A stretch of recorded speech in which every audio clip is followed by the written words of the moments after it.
We got Tony Wade. I'm so excited. This is going to be such a treat for us, right? Because we're getting the ability to meet one of the finest people I've had a chance to meet in recent times. Tony, you are the founder of the Home Quest Group. You've impacted 400 plus lives by transforming over multiple millions of dollars in properties into transitional housing. You empower investors and caseworkers all day long through your transitional housing maximizer program.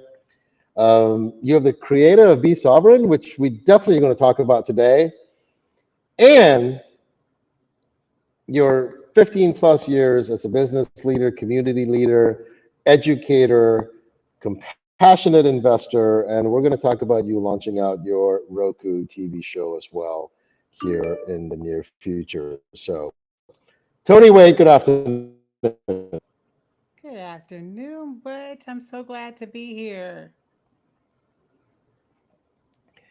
You you are going to have a wonderful time with us. I know you're nervous, but I don't want you to be because I've had a chance to now spend a little bit of time with you, and I would say this: 15 seconds with Tony Wade is going to make everybody feel better. So I can only imagine what the next hour is going to bring for us. Well, that's the plan. I'm excited about being here, sharing what I have in me with everyone who's here, and just getting an opportunity to say what I've been doing for the last 15 years. It's been fun stuff. It's going to be great. All right, we're going to dive right in. Yeah. So you started with a background in education. We want to hear about that. You earned multiple degrees from all over the place, right? UNC, which is that University of North Carolina, Yes, it is. In and the school of the old MJ, and Chicago. and and you went to another university as well, UIUC. Hmm. I did. And so, what led you to transition from education policy to being the mogul real estate mega Okay. builder, pioneer, leader of the charge that you are today, and It's into transitional housing? I know, go figure. It has been truly a journey. I can say, my heart still is education because I'm a teacher by trade. And I've been teaching in the 90s and taught gifted math science. And I was like so excited about education. So I found myself early in my career. I really wanted to make a change and really focus on policy reform because I saw what was broken as it related to education and I saw what was broken as it related to housing. So I think it was like 2001. I was a Congressional Black Caucus congressional fellow with Congressman Ford and thought I was going to go into politics. And I was so like geeked, like I'm going to get in and I'm going to And that's change in the the state of world. Missouri. No, in DC. I was in DC as a Okay, Congressional Black Caucus congressional fellow. okay, big leagues. Yeah, It was like the big leagues. I got in there, like I was shocked that I was selected out of like 200 people. There were only like four of us, and I was the education. I'm not shocked. I'm not surprised. Yeah. So when I got into that space, I'm like, I'm going to come in here and I'm going to make some change happen. And I felt like in politics, that was the place to do it. But I quickly realized I was not cut out for that at all. You understand bureaucracy, slows the process down. No. And yes. No. So I was like, okay, so this might not be a spot for me because I'm the type of person when I want something done, I want it done and I just move. So I shifted because I realized that was not the solution. So then I went into corporate America because I was an educator first.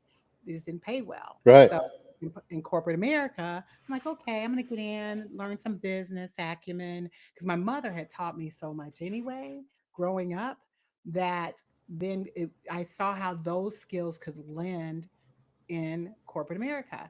So I went there thinking I could make a difference there and saw their limitations because you got these corporate initiatives that truly don't have lasting community impact and I want to impact my community. So I was like, okay, that's not going to work either. And so right toward the end of my tenure at this large 50 um, this company was large. It was one of the top 50 companies. I decided to shift and start doing some real estate. And that's when I got a taste.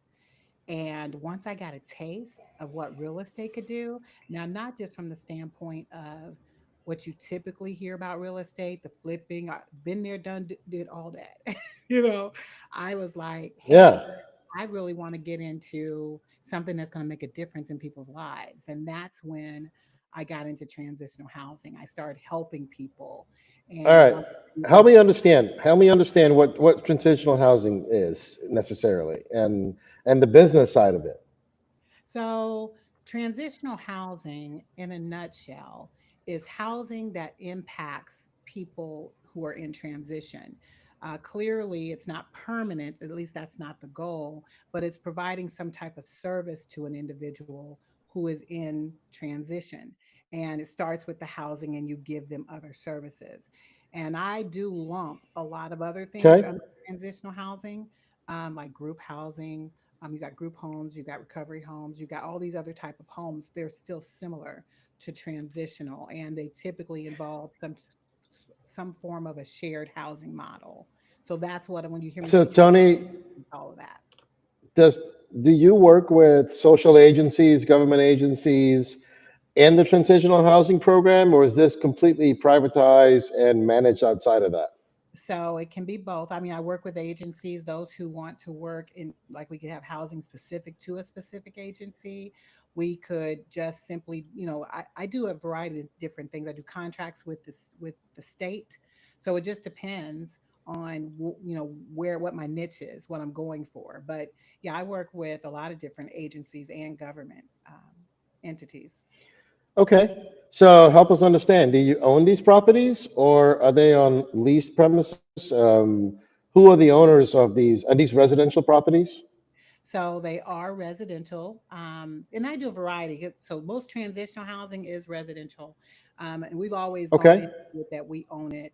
There are models where people actually rent it. We've done that before. I just am firm, it's because, especially if you can purchase homes, purchase homes. So yes, we would always purchase going in. We only had a couple of instances where we rented. So let me ask you a 20,000 square foot question, and this might be proprietary business, so you can decide if you want to answer or not answer, but we are the unfiltered show, so I'm going to ask it.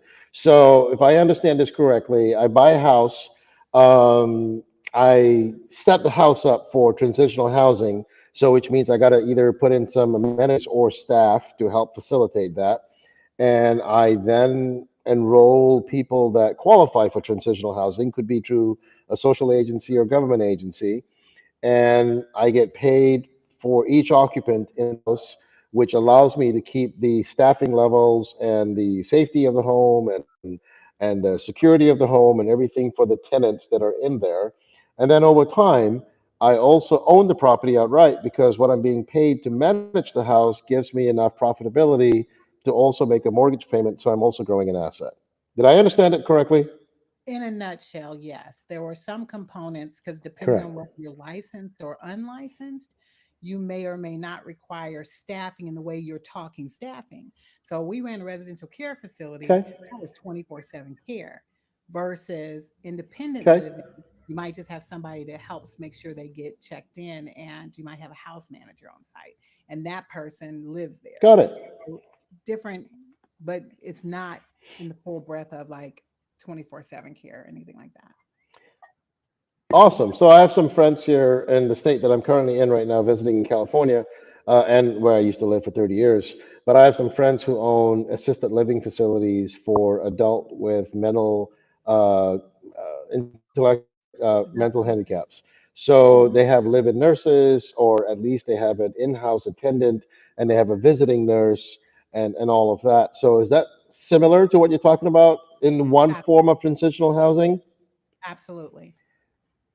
Can transitional housing also apply to people that are coming out of financially challenged positions that are trying to integrate back into society and they need some help to get to the next level? Oh, yes, absolutely. There's a gamut of populations that you can serve. So Okay. once you understand, I mean, wherever you want to go, you can deal with people coming out of incarceration and provide housing. You can deal with people who Yeah. are want to stay in recovery.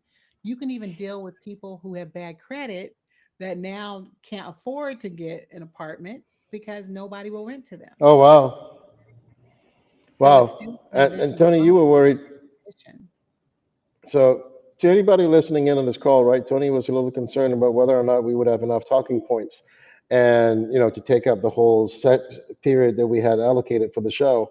And I just wanted you to know that I could spend an entire session with her just getting educated on this because not only as it has financial incentives and gains, but it's also so philanthropic and necessary in the way she does it. So you're going to hear Tony repeatedly on our show over the course of 2025 because for what we're about to unveil with what she's working on and doing right now, this is not a one and done conversation. So we're going to have sections where you come in and just talk about these evolutions of transitional housing. Now, getting back to financial um, motivations, I don't know if that's even the right word, but in this evolution of running transitional housing, you have built quite a respectable, significant portfolio, haven't you? Yes, I have. And nothing wrong with that. I gave so I'm speaking at a conference here in San Diego, and I talked today about that it's our actually given right, our covenant, to be successful, to be profitable. This is what we were set on earth to do. And if we can achieve all of that while lifting others up, that's the secret sauce to the people that can recognize that. So share your thoughts on how this evolved into a portfolio and into a business. So it started with a house that a lady was going to lose in foreclosure Yeah, and still working at my company. And someone came to me and said, this lady is about to lose her house. She might have been yeah, 65. And I saw to myself, my mother, like I saw if that were my yeah. mother and somebody could step in and help, they would do that. Now I'm just going to say, when I did that, I bought in the area that I didn't know a lot about, number one. Number two, it was probably one of the roughest areas here in St. Louis, Missouri. And number three, what I paid for it might have been 3 to 4 times more than what I should have paid for it. But God knew that that was Yeah. the beginning of my journey of compassionate investing. Now, that I don't like to label that so much as compassionate investing because I was literally just trying to help, but He showed me my heart. He showed me that whatever I Yeah. invest in, I invest with my heart. And so I bought it, pulled money out of my 401k, and that was the beginning of the start. Um, then another property opened. Wow. I refinanced because I paid with that. Then I refinanced, bought another 4 family flat, and and that 4 family was like 14,000, like six. Stupid. I was buying it, and God showed me the vision of that. And that's when He showed me what I could do. He showed me what I was able to do in that 4 family flat that Are had you 14. are you hogging are you hogging all of God's attention? Is this why some of us feel maybe He's not listening as hard because you're in his year all the time? Is that what's going on here? Look, I stay in His ear. I'm on Daddy's arm all the time. Help me, please, Daddy, because He gives me guidance and He leads me and I listen. So if anyone, you'll hear Him when He speaks to you. You got to listen when He tells you to do things. But He showed me the 4 family flat, and that's when it started. And we built in a matter of just a few years, and we're not talking about renting, we were purchasing because we Yeah. were making, I was making so much that we had to go get another property to keep helping more people. And it just kept snowballing until we had a portfolio of maybe eight. And I say that eight, we had maybe eight. We ended up selling that portfolio because Wow. it was worth 1.2 when we were done. So it was like, Yeah. it was amazing what God showed me He could do off of one property that started, and it started the snowball effect of what we could build, helping people. I wasn't focused on the money, even though it kept coming, but we kept saying, well, we can't just let it sit there. We got to go get another one. So we just kept going, buying more property, setting it up to help more people. And we were helping, at our highest, I think it was like 80 people at a time. So I know how to do this in my Wow. all day, every day. I can do this. So that's how he was able to show me how we could build it and impact so many lives. Now that was since then, and since then we've done RCFs. We got land at also, we do a lot of other Hang on a second. We don't know what RCS is. We're not in the business. residential care facility. So residential care facility Well, is a form of an assisted living. We're caring for residents who have developmental disabilities, and we okay. had one of those. So yeah, I keep things moving. I do a lot of real estate. I love that. That's awesome. Now, talk to us about this silver tsunami coming in because no one believes the baby boomer effect. No one believes that the greatest growth in population happened between 1946 and 1964. No one believes all of these things really impact us because we're so consumed in our own lives. Mhm. So, talk to us about the silver tsunami. So I'm just going to tell you, if people are not paying attention, it's getting ready to happen. These next 6 years are We don't critical. believe you. They We don't better. believe you. Convince us. Better. Convince So us. the way that they need to understand. So when you're looking at the baby boomers, because everything is driven by the baby boomers, right? Everything. Everything. So once they get of age where they're going to need assistance, where do you think they're going to go? I heard a To number my house. right. Exactly. I heard a number that 10,000 baby boomers are in need of housing daily. 10,000. There's Every not day. enough of me, Yeah. you, anybody to impact to where you're putting 8 people in a house sometimes. Like if you were to go the assisted living route. But this Right. is the thing I don't think that people fully understand because you were just looking at the silver tsunami. What about the affordable housing crisis we're experiencing right now? We're not even Right. talking about once the tsunami really hits. We're already seeing it in our communities right today. I've gone from city Right. to city. I have watched our unhoused population grow significantly to where when you drive down the street, you can't go anywhere without hitting one. Not literally Right. hitting, but hitting an encampment of some kind where someone had to create their own housing. So we have an issue right now with there is no affordable housing, and it's hard for even for landlords, investors to make it affordable because of the where the economy is right now. There's no way that those are going to happen. So this is what we need to pay attention to, is that collide. All right. So I'm going to ask you this because this is going to be on the minds of some of the listeners we have on, right? So I'm not speaking for them or against them. I'm just sharing an observation. So in recent years, we had a lot of attention to tent cities and these encampments expanding and then growing and taking over into cities or taking over even city centers, right? San Francisco, Los Angeles, Chicago, Michigan. I mean, just all these big cities. And along with that, they were often mixed feelings about, wait a second, this is becoming a movement. It looks like it's more convenient to jump on it than to try to get through it. So it looked like a little bit of a social club because there was a tremendous amount of awareness and also notoriety. So I'm sensitive on this, even though we're the unfiltered show, but we've had these conversations before on our show, and we've seen mixed reactions with regards to how all of this is embraced. You were in the trenches Mhm, as a solution provider. So mhm. share with us some of that as I'm about to ask you the next question, which leads to about you being named the compassionate investor. So does being compassionate override all of the feelings I just mentioned? So there was a lot in that question. I'm going to try to break it down Okay. if I can. Um, and I wanted to make sure I fully understood what you were saying about there's this notoriety around homelessness and the encampments, or so Yeah, if I heard. specifically that. Specifically that. Yeah, we're not talking about the issue of obviously assisted living or living or any kind of needs that arise from social, financial, or life issues. Those are all real, that's truly transitional.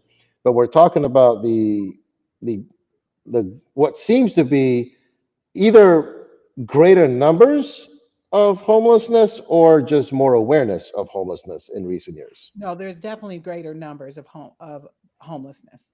The unhoused Yeah, population is growing significantly, and it's because of, the things that they are dealing with. Life in an essence is hard to deal with anyway, and people don't understand.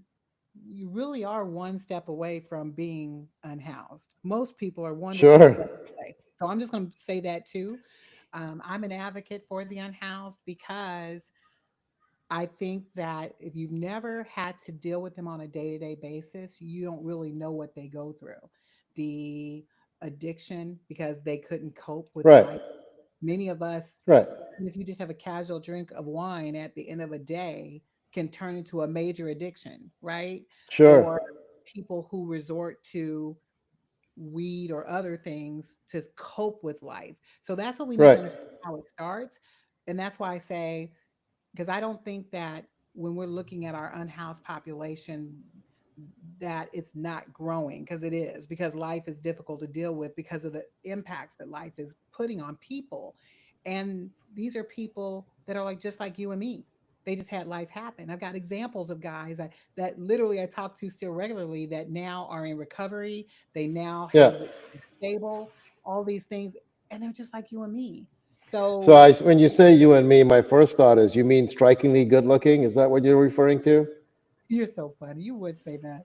But, and I think that any one of us is that step away. It's just how do you For cope? sure. Learn to cope with Tell us about being named the compassionate investor, and what does that mean when and I ask this only because when people are so involved in outreach programs and social assistance programs and they're the providers of those things, they almost struggle with recognition because it's not what drives them.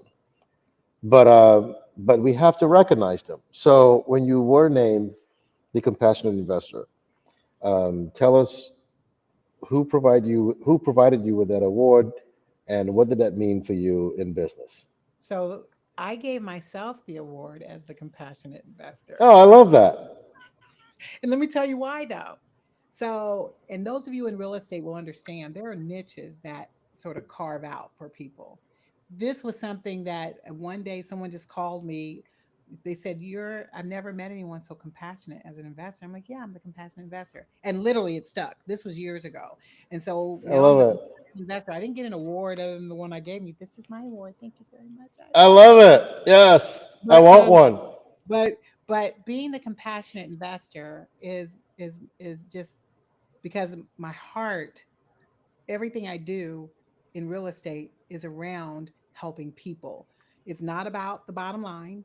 It's not about um, flipping this house, doing the next reno, looking for the next deal, or all that Yeah, stuff doesn't yeah, matter as much. It comes second to how are we impacting people? Whose life are you changing through this? Now, nothing wrong with real estate and agents or investors who clean up a house and make it beautiful for a new family that wants to move in. That satisfies them. sure, This sure. space satisfies me. I could not get satisfaction from that. I Yeah, get but no judgment, right? There's a room for everybody, Yeah, I get right? pure satisfaction as the compassionate investor. And I think I've And created a niche that nobody else you can say. you've made a brand out of it. Clearly, you made an award out of it,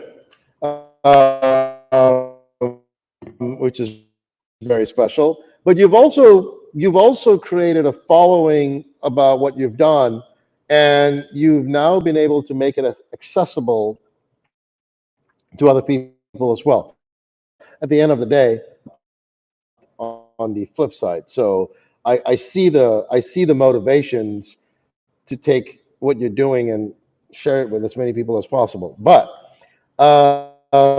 what sets you apart? You got a secret sauce, and how can others collaborate with you? So I can say what probably sets me apart is the fact that I'm mission driven first.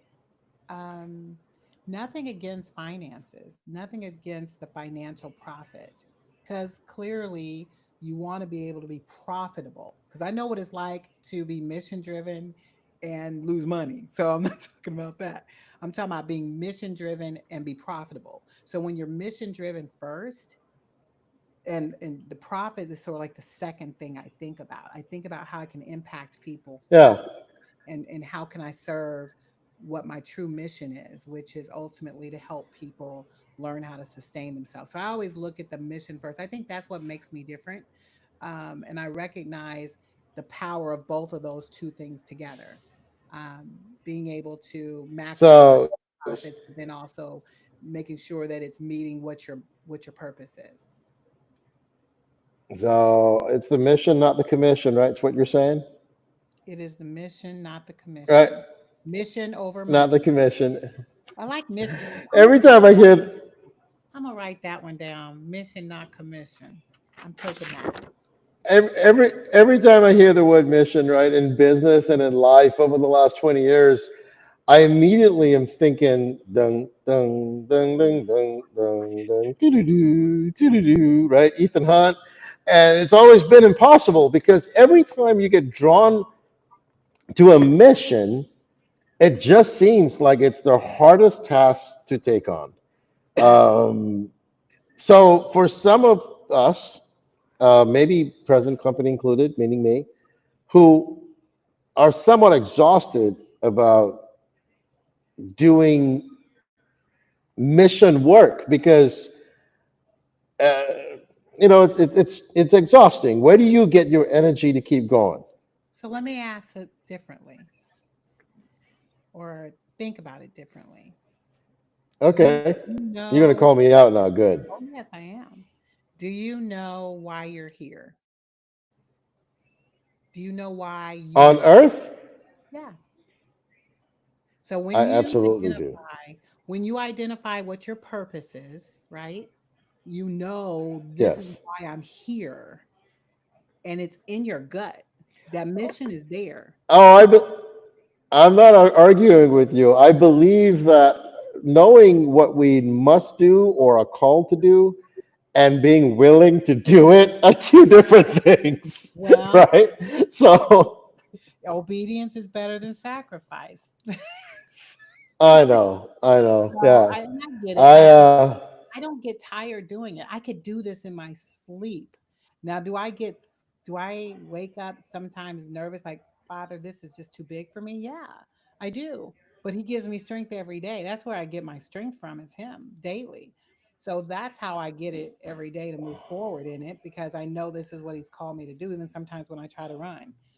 Because some I ain't gonna tell you that I don't want to run let's sometimes. talk about let's talk about the Maximize program. You've developed a system that helps future compassionate investors. So future recipient of the Tony Wade Award are going to be able to study your system and start developing programs to help people. Um, Tell us a little bit about the key strategies involved with that. So with the transitional housing maximized, and I call it that because it's more than just transitional housing. It's truly a movement. We're talking Okay. about not only taking individuals and putting them into housing, but maximizing the impact that we can make on those individuals. So people coming through my program, my training will first of all learn how to set it up. And there's 8 steps.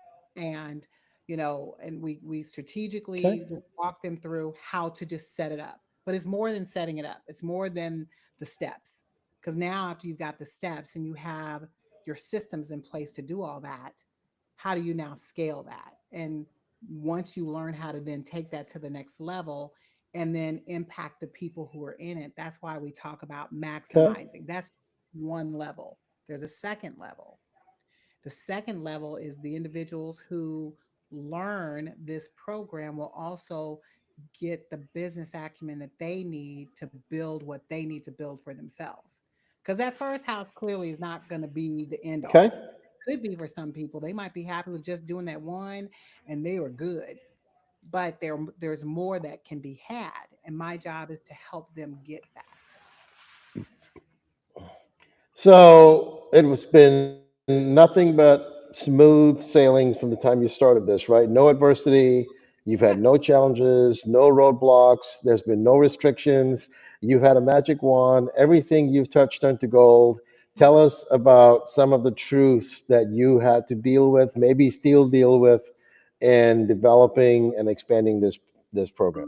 So I can say it's definitely not been smooth sailing. I've learned a lot in my journey. Sure, And that's what I share sure. with my students Yeah, who sign up for my program, because understanding what I had to go through, and that's what I want to help protect them from.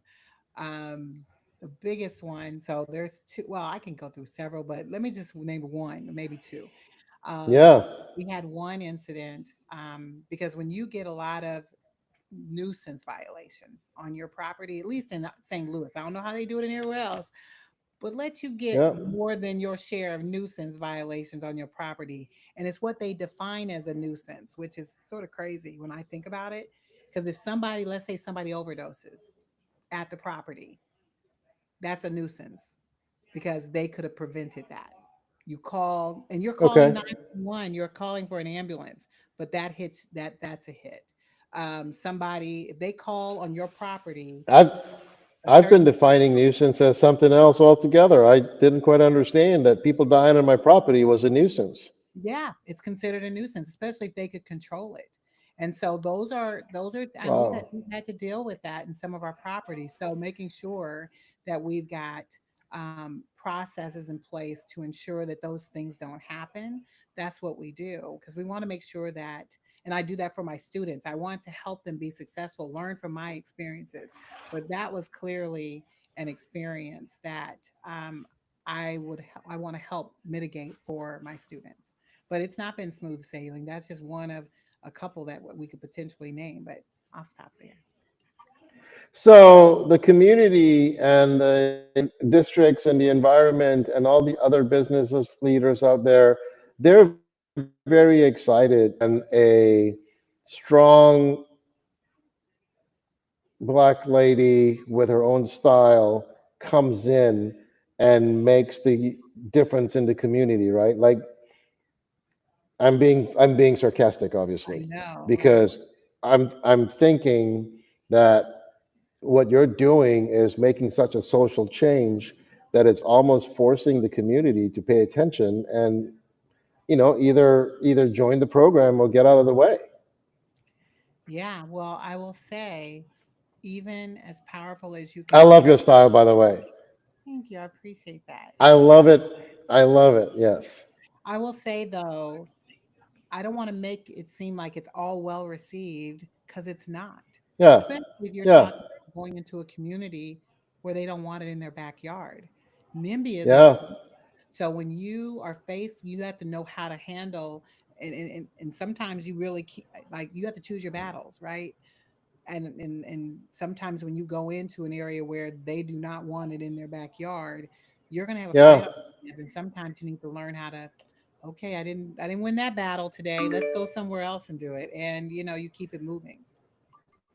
So you've had run-ins with landlords or agencies or even community leaders as you are trying to make changes to certain communities, haven't you?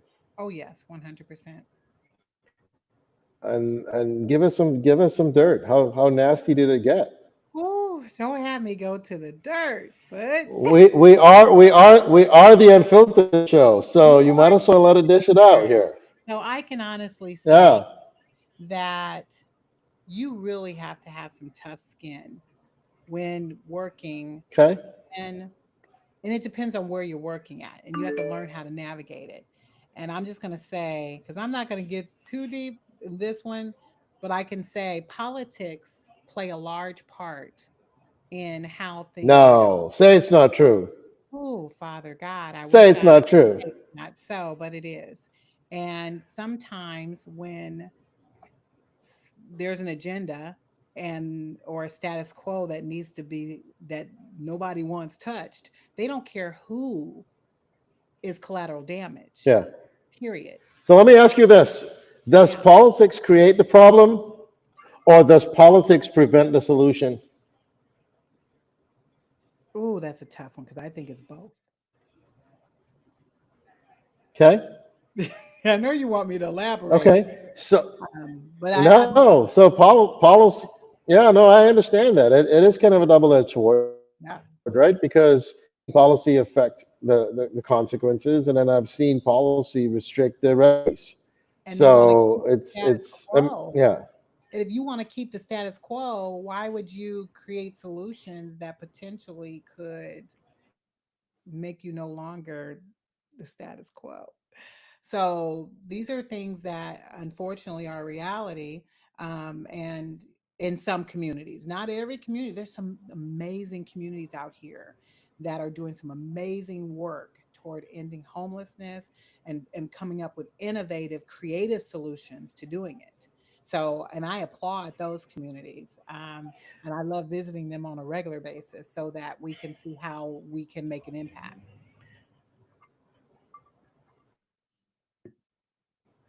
Tony, I'm going to put you on the spot. This is not planned. This is not rehearsed. I'm going to put you on the spot. Is your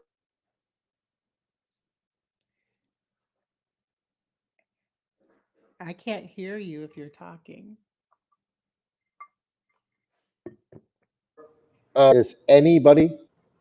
Yep, Oh, I missed Tony? all of that. You froze up. Okay. I apologize. So all that will come out. Except for the streaming live right now on YouTube and Twitter. So, Tony, I'm going to put you on the spot Hmm. and ask you a question that we had not discussed prior.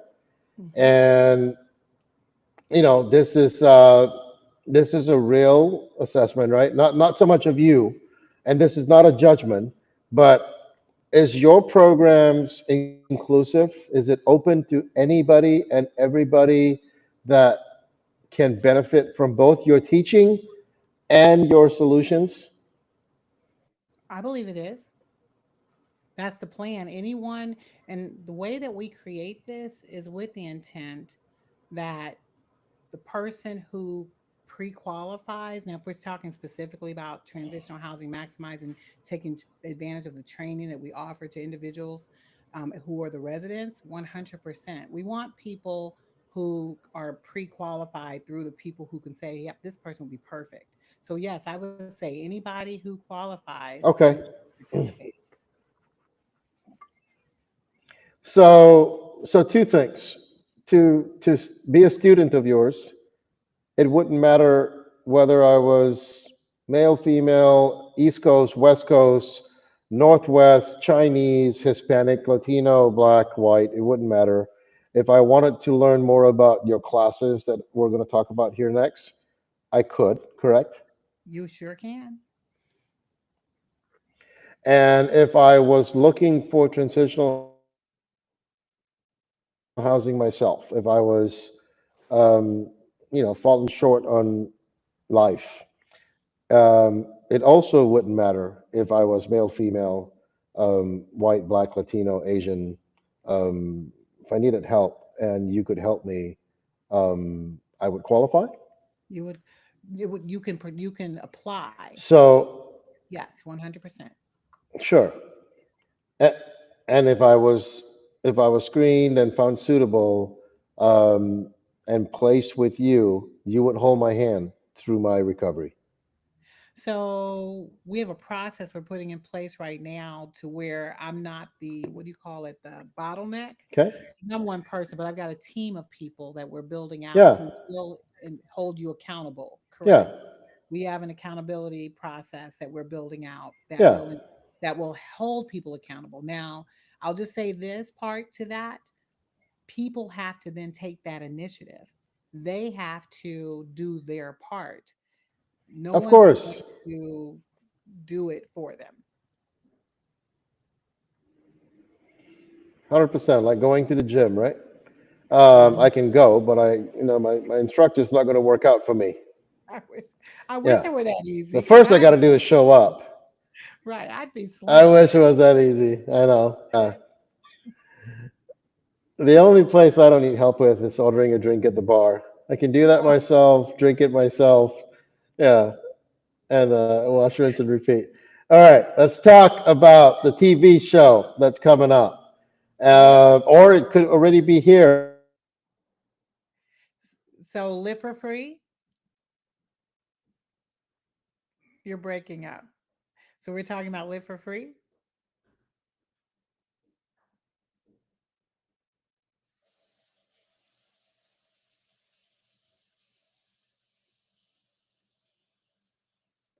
Can you hear me, Butch?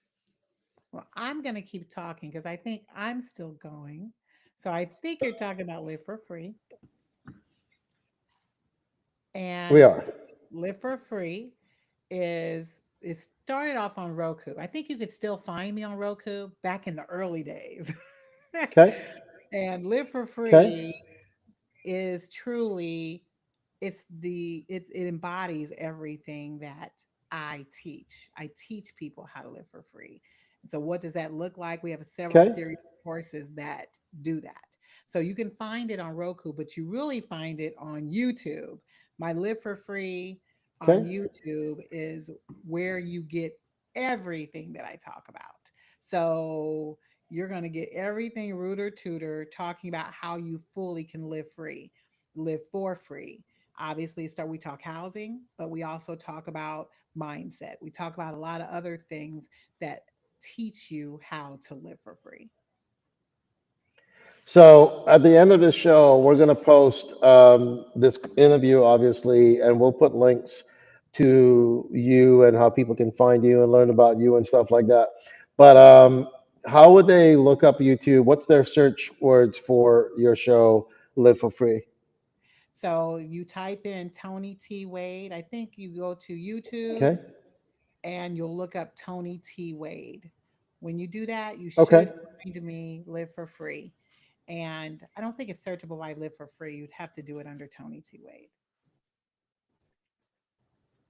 You can All also right. Too awesome, too website cute, too and kind. get it there. And And that's I'll TonyTWade.com. correct. Perfect. Awesome. Super excited about that. I've seen the show. It's awesome. You're an amazing host, and I just can't wait for so much more of what you're about to do with the community. Tony, talk about Be Sovereign. I What does it mean? Um, talk about the mindset. so I first of all I love be sovereign and everyone who's hearing me say be sovereign, it's not be sovereign, it's the capital B, capital S for sovereign. Be sovereign. And What does it what I mean? Tell so us. what be sovereign means, think of it as teaching you not only how to be, because you need to know how to be like as a person, and then also Sure. take control of that. And you're in control of your person, you're in control of every aspect of who you are, whose you are, how you're here, what's your purpose. That's fully teaching someone how to take control of their lives, not just from a financial standpoint, but emotionally, spiritually, like being sovereign. God gave us that space to be in. And many people don't know how to even get there. And through our app and through our curriculum, we help people realize that and realize their true sovereignty within themselves because it's in there. We just help them discover that and learn how to be. What is some of that discovery process? Are we looking at exercises? Are we looking at uh, sessions, therapy? How do I break through the be sovereign mindset? So, right now, the essence is because it's a curriculum we're developing. It's being developed as we speak on an app so that Okay, you can okay, get all the elements that you need. But it starts with obviously the things that you were taught since you were little that we you okay, need to be untaught. There's a lot that we were taught growing up that isn't really what we should have been taught. So understanding those okay, concepts and what those things really mean and who you are in that space, dealing with mindset, how you think about yourself, the way you feel about Okay. yourself. It will involve some therapy on some level. Now, I'm not a therapist. I'm just telling you right Sure. now, not a Sure. therapist. Sure. Part You're talking about predisposition mindset beliefs from people we trust growing up. So things we heard from our parents, our grandparents, our aunts, our uncles, and therefore we just accepted that as truth, right? So exactly. you know, in financial terms, but it actually created restrictions and governors and barriers to our growth, right? I mean, you know, just the adage of, oh, money doesn't grow on trees, or feeling that maybe money is evil or the root of all evil. All that were other beliefs that were put onto us that we need to Mhm. get free ourselves from, correct? And learning I'm how to be super with excited to about that. yeah. When can we expect to see the release of the Be Sovereign app, and how do we get our hands on that? So my hope is that Be Sovereign, because we had to have some of our pillars in place first. So I should have all my Yeah. pillars in place and the app functional sometime by next year, at the beginning of next year. That is our goal, is to work toward that and have it Okay. going.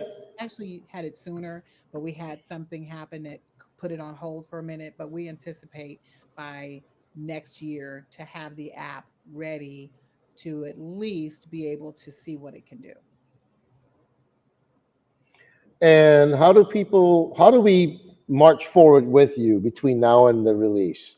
How do we continue to grow in that direction as well, so we can also build up a healthy following and a Mhm. community, so by the time the app goes live, we have a intrinsic audience. So right now, I'm excited to say that we just launched on School. That's SKOOL. And I don't know if you're Yeah. familiar with that school community, but I love Yeah. it. So if you want to engage with me, that would be Yeah. tonischool.com.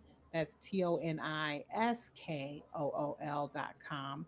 And join my community, because when you join my community, we're going to be talking about all facets of that. Now, clearly, the community says transitional housing maximized, but we're not limited to just talking transitional housing. We're going to be talking about other things as well, talking about business, of course, because I love Okay. business, talking about wealth building strategies. We'll be talking about asset protection, precious metals. We'll Yeah. be talking about a lot of stuff, but that's where I will officially start Yeah.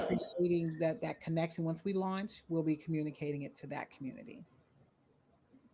And right now, it is a free community. So Tony, tell us again the Pay free, but it is free right now.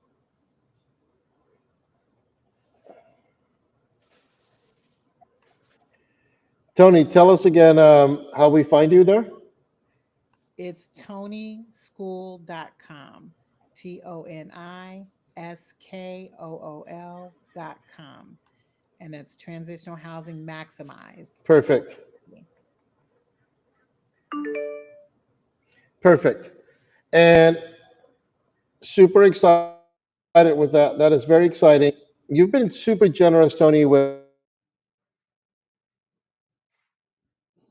You do it with such great humility. I've when I've watched you operate and the way you interact with the community is always super kind and generous. But I'm certain it wasn't always this way. I'm certain some of life may have had some transgressions or challenges. So I'm going to ask you this: you are you have a chance to visit Toni Wade, and she is 13 years old, and you're having a conversation with her on what could possibly be one of the tougher days that she's dealing with. Um, what do you say to young Tony? What I would say to young Tony would be to stay encouraged, because life, even at that time, the things I was going through, I've always been a provider for my family. My Yeah, mother, obviously single mother. She had just gotten divorced. I became Yeah. the mother. So I had a lot on my shoulders. And I would just say to myself to stay encouraged and know that the things I was experiencing then were the things necessary to build me for where I was going. And understanding that at 13, I I know would have helped me see what I was going through. Even though I didn't really think about it that much because I was just there to help my mother. But it Yeah. showed what she poured into me at 13 that I still, even today, like I look back at that, I would have never had, I don't believe I would be as far as I am today had she not done those things, put me in charge, had me taking care of the house. I took care of both my brothers, even though I wasn't the oldest, because that's what Yeah. she was taught to do. So that was a Yeah. lot for a 13-year-old to carry. Even when she was sick, I took care of her. So those were the things that I had to do because and I did it because I loved her, but I didn't feel the pressure until I got older, and I sort of had some resentment about that I had to resolve and deal with. So that's what I would say to myself at 13, to know that it was a part of my stepping stone, a part of my foundation that was necessary to take me where I am today. And look, and I can see my heart even from back then. I just wanted to help my mother. So that is who has I love developed that. who I am today. And and that's what I see in a lot of people. There's a lot of those things that have made them who they are, because that's what those things were there to do, to make you strong for what God has created in you that needed to come forward. So, Tony, I love that. Thank you for sharing that. I'm the youngest of three boys, so I grew up with that privilege of being taken care of. I had two God chosen brothers that were super kind and loving and patient. And with me as the youngest brother, they had to be very patient, and they were. You have a young son, I and do. we all know that kids grow up, listening with their eyes more than their ears.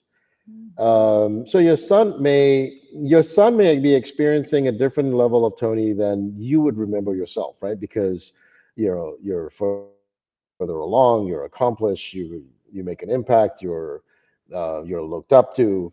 So how do you raise a child to appreciate some of what you just talked about that made you into the woman you are, while working hard to make sure that he never has to experience some of those same challenges? It's a balance. And he's my only one. So you already know Yeah, it's a challenge because and I don't like saying, because I love the word spoiled. He is spoiled, and I love that he is, but he that's all doesn't. right. That's all right. Right. He doesn't take it for granted. Like if he were like a bad kid and spoiled, yeah, that wouldn't be good. But he's good. He's a good Yeah, hearted, and I teach him those solid things that help him grow to be the man that he is. I do that and his father. We do it together. So we give him the things that he wants for the most of the time. He has it, but he has such a humble heart. We still give him chores. He still has to do chores. He has responsibilities on a weekly basis, and I look at him now and I'm like, I'm doing really good because he's washing dishes, washing clothes, cutting up the cardboard, putting it in the recycling bin before the trash goes out, put the trash out, cleans his nice. room, cleans his bathroom. Like those are things you still will learn how to do, because I don't want a grown boy that doesn't know how to clean a house or cook his own meals. He can cook his own meals, but those are things that I still do with him, and I love on him. Like I love on him as much as I can. I just shower him with love, and I know that's what parents are supposed to do. And but I look and I see still, because I'll say, you heard me say earlier how there was some resentment that I had when I was young. So I see Yep. how my mother was with me. I see me doing that to him. So I have to check myself sometimes on just, and come back to him and say, baby, I'm sorry. This is just some things that I'm wired like this. Like it's hard for me to shut off. So I'm constantly having conversation with him so he understands the greatness in me and also the greatness that he is turning into as well. So that's why, I'm constantly pouring into him the goodness that I can. And when I don't do so well, I then apologize for the stuff that I know that I don't do right. So we communicate a lot. I love that, Tony. I sense this when we were first interviewing you to prepare for this show, and just listening to your answers. Every time you talked about your son, there was a glow about you, and it just came through, and I was very excited to hear about that. You also have the same feelings when you talk about your husband and the impact that he has on your family and on you, and in the Mhm, support of all that you're doing as well. mhm. Um, End the show today telling us about that relationship and how that has transformed your family. So I have an amazing husband. He has changed me so much. This is my second marriage, and I was resistant to change, I believe, then. And I was so laser Yeah, focused on what I wanted. And if you can't get on board, like I was so focused on that. So he has taught me a lot. He is the yin to my yang. Those who know my husband and know how he compliments me really well, where I'm very strong high here, he's the laid back here, and he pulls me back. So I love that he's that. He's the rock of our house. He's the head of our house. So I respect the nice. relationship that God put in order so that we can be able to grow together. And I see what he does to help me. He's not an insecure man at all when it comes to having a strong woman that is in front. He knows that he doesn't change who he is as a strong man, and he supports me in what it is that I want to do. But he also lets me know with, babe, that's a little bit too much. He lets me know and pulls me back. And I have to learn to listen. So for that, I appreciate everything that he is in what we are building and how he supports that. And I'm in it for the long haul in what we are building because he's truly dynamic. And I truly appreciate the strength. And so y'all don't hear it. He's the one behind the scenes doing a lot of the details as we're doing stuff. He's fully engaged in what we're building together. But I'm just the one out front. I'm the one, with the vision and Perfect. passion, and he helps execute. And, sometimes that can be easy and hard at the same time. So I have to tell him thank you a lot and show appreciation. Because it's hard sometimes being married and in business together and learning how to balance that.